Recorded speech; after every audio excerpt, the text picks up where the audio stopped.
Hello everyone. Today I'm going to talk about game to play. There are tons of games that we know of, and we always think like, is there a reason that we play games? I mean, anybody knows, or why do we play game?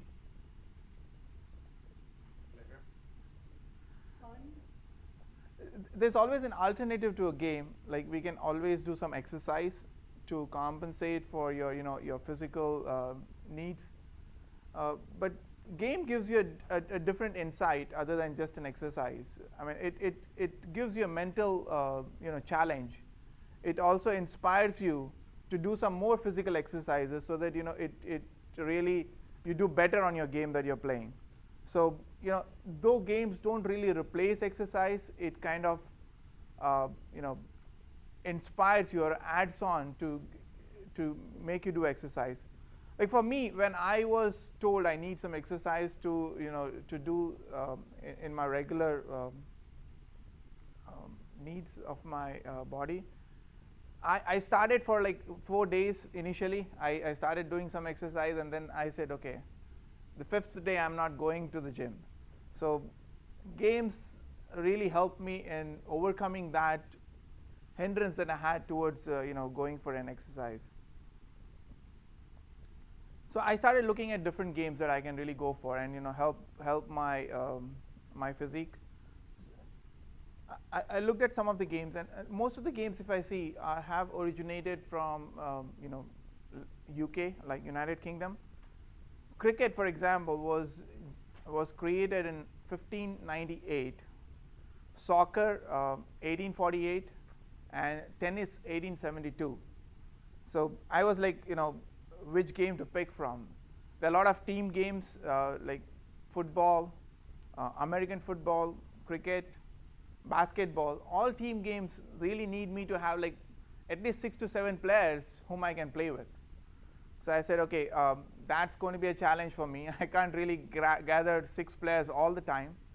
Additionally, my problem was like I can't really get involved in the game all the time if I play cricket. For example, like I might go to play cricket, and most of the time I may not even get the ball. Or if I'm batting, I might get out on the first ball, and physically I have not done any exercise for that particular day, though I have spent like 4 hours on that Saturday.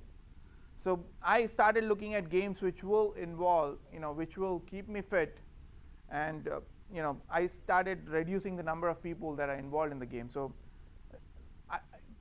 the next game I was thinking was like tennis or a 2-player game, and I did some insight into what these games are, what tennis would involve.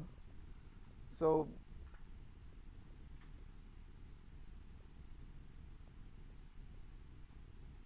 tennis, interestingly, tennis has been an apprehensive game for a lot of people. They don't like to get into tennis for one big reason: the scoring system. Nobody really understands what the scoring, like 15, 30, then 40. What is that about? So I was curious about it, and I went a little bit deeper into it. I figured out that tennis scoring was initially made in a very, very simplistic way. They used a clock to really show the score. So they used to show, like on the first point, they used to show the 15R, right? So there's a 15 mark, then the 30, and then it was 45, and then the 60, which indicates that you have completed the game and you won or lost the game. And what happened is when both the players were on 45, it became a little bit complicated, right? 1 point decides him to win the game. So when I did some research on this scoring pattern, I figured out what they did there is like they made from 45 they made it 40, and then gave a 2 point to cover up for anybody who is going to win that particular game.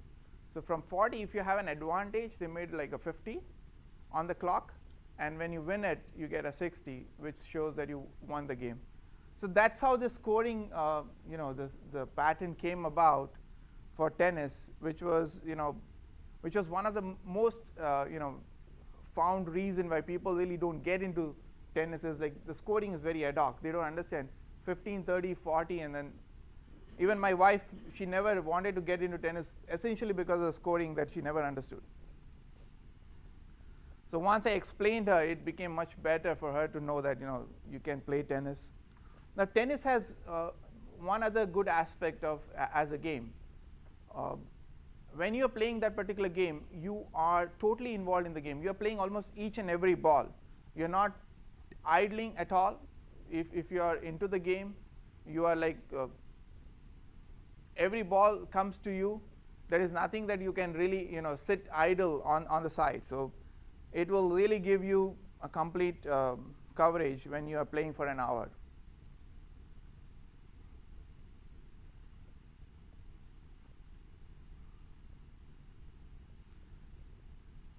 If you look at the popularity of the game started in 1872. Within like 5 years, there was a tournament. Like, it became so popular because people started getting involved in this particular game so fast. 1877, there was the first Wimbledon organized, and 1892 is when the US Open started. So it's like within a span of like 5 to 10 years that people started opening up a whole set of tournament. When just 1872, somebody like opened up a wooden racket, wrapped up an animal string to create a racket and play a tennis. So it's a pretty exciting game and pretty easy to catch on. So within like 5 to 10 years, you can see a lot of people catching on to tennis. My suggestion to you all here is, if you want to pick a game where you want to really burn calories, look into playing tennis, because that's one game wherein you would hit every ball, be involved every point, and there is no time you're idling. You're playing 1 hour, you're playing every ball. So think about it, and if you really pick on tennis, give me a call. Thank you.